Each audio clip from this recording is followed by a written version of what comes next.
berbeda banget dengan nama panggung. Ini 16 nama asli para penyanyi dangdut Indonesia. Banyak penyanyi dangdut di Indonesia mengganti nama lahirnya dengan nama panggung. Bahkan sang raja dangdut Rhoma Irama pun memiliki nama lahir yang berbeda dengan yang selama ini kita kenal. Lalu siapa saja para pedangdut yang nama lahirnya berbeda banget dengan nama panggung yang dikenal publik sekarang ini? Berikut lengkapnya. 1. Rhoma Irama. Raja dangdut ini memiliki nama lahir yakni Raden Irama. Ia memang berdarah biru.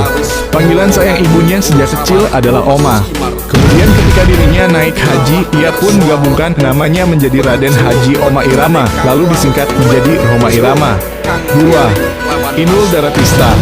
Ternyata pemiliki goyang ngebor itu memiliki nama lahir yakni Ainur Rohimah. 3. Evi Tamala. Lahir dan besar di Tasikmalaya, Evi Tamala ternyata memiliki nama asli cucu Suryaningsih.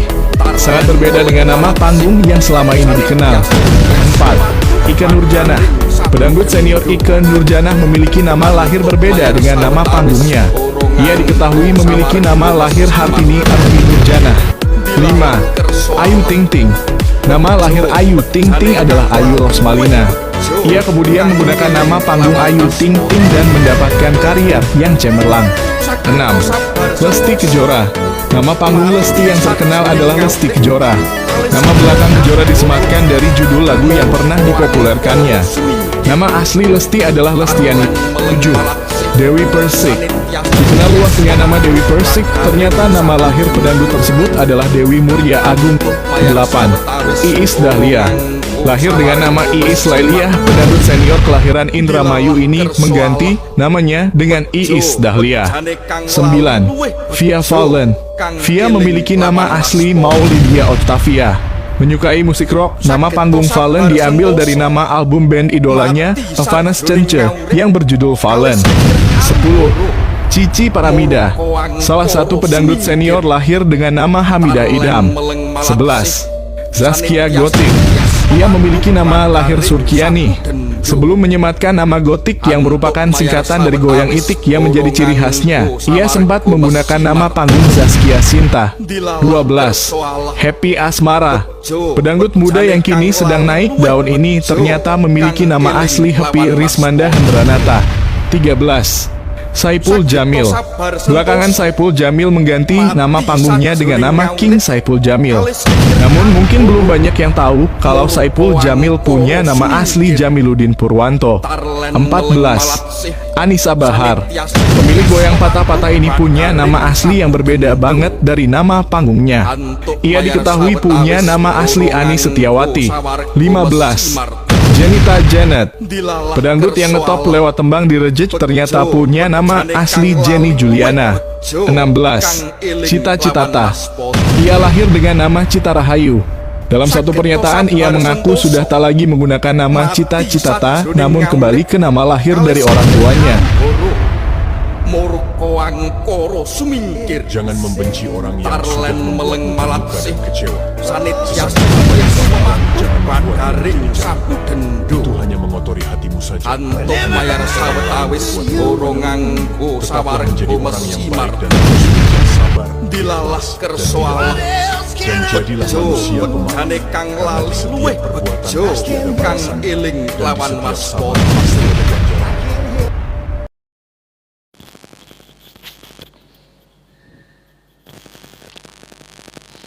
Pemirsa, selamat siang. Saya muncul kembali di TikTok Live. Saya Bambang Sigit Cahyo yang sedang melakukan penelitian dan pengembangan ilmu Mataram kuno yang disebut dengan kuantum Mataram. Di episode pertama saya sudah mencoba untuk menjelaskan kepada masyarakat pemirsa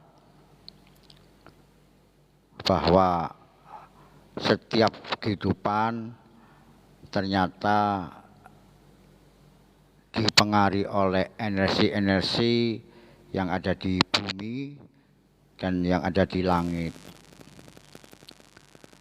Pemirsa, ini saya ada di kampus saya. Kebetulan saya adalah dosen pengajar di Universitas Dr. Sutomo, Surabaya. Dan setelah saya barusan menyelesaikan perkuliahan, karena saya juga memegang mata kuliah, yaitu adalah Indrawi dan Teknologi Pangan, maka saya setelah selesai tadi melakukan kuliah bersama para mahasiswa saya, ini saya akan menjelaskan lanjutan dari Kuantum Mataram. Pemirsa yang saya hormati, saudara-saudara dan handotaulan, jadi ilmu yang saya kembangkan atau yang saya teliti ini sudah ada sejak zaman dahulu, yaitu zaman Singosari, sebelum Singosari, Kediri, Singosari, Mojopahit, dan terakhir adalah Mataram Islam. Oleh karena itu saya sebagai putra Jawa maka harus mempertahankan, mensosialisasikan ilmu ini kepada masyarakat, terutama yang percaya dengan ilmu Jawa, yang notabene adalah masyarakat Jawa, dengan harapan supaya mereka mengerti, memahami bagaimana perjalanan hidup masing-masing di bumi ini. Semuanya ini kita bicara tentang energi. Jadi energi tidak bisa dilepaskan dari kehidupan kita. Energi itu adalah kekal. Di dalam teori ilmu pengetahuan, energi ini tidak bisa hilang, hanya berubah dari satu bentuk ke bentuk lain. Dan kita dalam kehidupan selalu mengalami tarik-menarik energi. Ini semuanya karena sudah kodrati alam bahwa antara bumi dan matahari dan bulan yang ada di atas, yang itu di langit, ada yang disebut dengan tarik-menarik gravitasi yang dikembangkan oleh ilmuwan-ilmuwan dunia, termasuk Newton, termasuk Albert Einstein dan sebagainya. Ternyata mereka ini mempelajari tentang energi tidak sia-sia karena semuanya mengandung energi. Ya. Apakah dia makhluk hidup maupun makhluk mati atau benda mati, semuanya memancarkan energi. Lah, energi-energi yang terpancar ini akan diterima oleh makhluk lain, menjadikan sebuah sebab akibat. Kalau zaman dahulu sebelum ada ilmu pengetahuan, maka nenek moyang kita untuk mencari makan dengan berburu. Maka mereka terlatih untuk berburu. Lah, insting akan berburu atau makanan mereka itu karena insting dari hati. Nah, insting hati ini sebenarnya adalah tarikan energi yang diterima sesama makhluk atau makhluk hidup dan makhluk mati. Dan setiap orang mempunyai energi yang terpancar dari dirinya. Sehingga hubungan antar manusia juga berpengaruh terhadap energi masing-masing. Mengapa kita bisa melihat? Ya, manusia bisa melihat satu, karena kita punya panca indera yang diberikan Allah kepada kita, yaitu penglihatan. Selain penglihatan, kita bisa melihat benda itu juga karena ada sinar. Apakah itu sinar matahari, sinar bulan, ataupun adanya sinar yang menerangi objek yang bersangkutan. Nah, itu benda-benda yang terlihat itu sebenarnya adalah memancarkan energi, dan energi itu memengaruhi panca indera kita, yaitu mata. Di dalam mata itu ada sensor untuk melihat, maka energi benda ini akan memancar ke pupil mata, kemudian diterima sebagai energi pancaran, dan energi pancaran ini diterima oleh pancar indera mata, kemudian dirubah menjadi energi gerak. Nah, energi gerak ini dibawa oleh saraf kepada otak, dan otak memerintahkan kita untuk melakukan sesuatu, apakah kita bergerak atau kita menjauh. Itu sebenarnya adalah energi semua. Mengapa kita takut memegang api? Karena dari panca indera manusia, energi manusia sudah tahu bahwa energi api itu adalah panas. Makanya secara insting dia akan menghindar. Itu semuanya adalah ilmu energi. Oleh karena itu, ilmu leluhur kita dahulu, mulai dari zaman Kediri, Mojopahit, dan Mataram Islam, itu juga belajar tentang energi, kekuatan energi yang ada di diri manusia, yang terpancar kemana-mana, dan kemudian kita berkomunikasi dengan sesama dengan energi masing-masing. Dan energi yang ada dalam diri manusia tidak sama. Tidak sama karena ada yang energinya lemah, ada yang energinya sedang, dan ada juga yang energinya tinggi. Secara ilmu pengetahuan, maka energi tinggi pasti akan mengalahkan terhadap energi rendah. Energi rendah pasti akan tunduk kepada energi tinggi. Itu adalah secara teori. Tetapi secara kasunyatan, orang-orang yang punya wibawa besar, yang tiba-tiba kemudian orang-orang di sekitarnya merasa hormat, itu karena orang tersebut mempunyai energi tinggi di antara yang lainnya dalam lingkup itu. Maka saya sampaikan kepada teman-teman masyarakat bahwa kita harus mengetahui energi kita ini besar, sedang, atau kecil. Dalam kitab itu telah diajarkan menghitung energi manusia.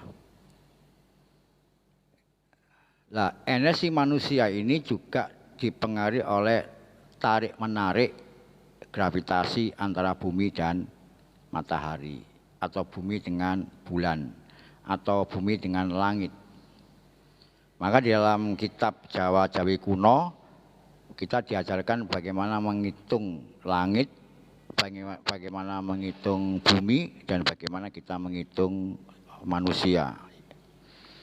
Karena manusia itu hidupnya di atas bumi, dan di atasnya adalah langit, maka harus ada hitungan yang menggabungkan antara hitungan langit, manusia, dan bumi, dan itu harus garis lurus. Kalau garis lurus, maka orang tersebut siapapun mempunyai keberuntungan yang besar, mempunyai jalan hidup yang baik, mempunyai energi yang besar, dan bisa menjadi pemimpin di antara mereka. Itulah pengertian tentang energi. Nah, sekarang bagaimana dengan pengembangannya? Pengembangan energi ini oleh kitab kami yang ditulis oleh leluhur kami, maka setiap nama apapun nama itu, apakah nama orang, apakah nama danau, apakah nama gunung, apakah nama tempat, apakah nama desa, apakah nama kabupaten, apakah nama kota, itu bisa dihitung. Bisa dihitung. Lah hitungan-hitungan tadi itu dijumlahkan, kalau jumlahnya ini masuk ke dalam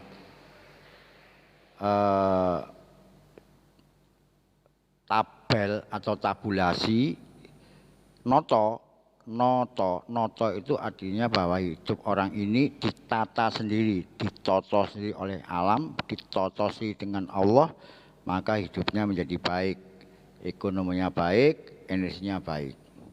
Tapi kalau dia itu hitungan totalnya itu masuk ke pandito bukan pendeta, maka dia energinya paling rendah, kehidupannya susah, dan rezekinya tak kunjung datang. Kalau jumlahnya itu masuk ke sinio, orang ini kehidupannya susah, cita-citanya selalu gagal di tengah jalan, dan dia selalu susah untuk mendapatkan rezeki. Kalau lupo, kalau dia di dalam kehidupannya masuk ke dalam hitungan lupo, maka lupo ini adalah orang yang sukses di dalam pekerjaan bisnisnya, sukses dalam ekonomi, dalam bidang pekerjaan bisnisnya atau pekerjaan usahanya. Itu adalah karakter-karakter kehidupan manusia di atas bumi karena kaitan dengan gravitasi. Oleh karena itu, di kesempatan ke depan akan saya coba untuk membantu kalian semuanya yang membutuhkan, yang percaya, untuk mencoba untuk menghubungi saya secara pribadi, karena hitungan ini secara pribadi untuk tidak diketahui oleh banyak orang. Maka mohon untuk dicatat nomor WA saya, yaitu 081 55 95 48 515. Silakan saya bantu.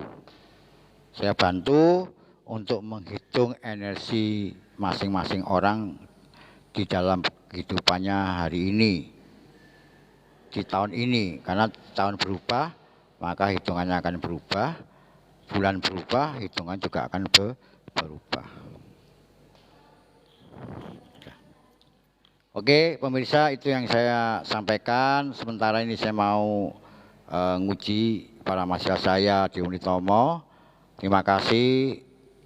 Mudah-mudahan Anda terus ngikutin live saya di TikTok, yaitu dengan judul ganti nama. Terima kasih, dan atas dukungan dan gabungnya semuanya, yaitu di TikTok saya, dan tolong diselidiki ID saya di Facebook, Instagram dan sebagainya. Terima kasih. Assalamualaikum warahmatullahi wabarakatuh.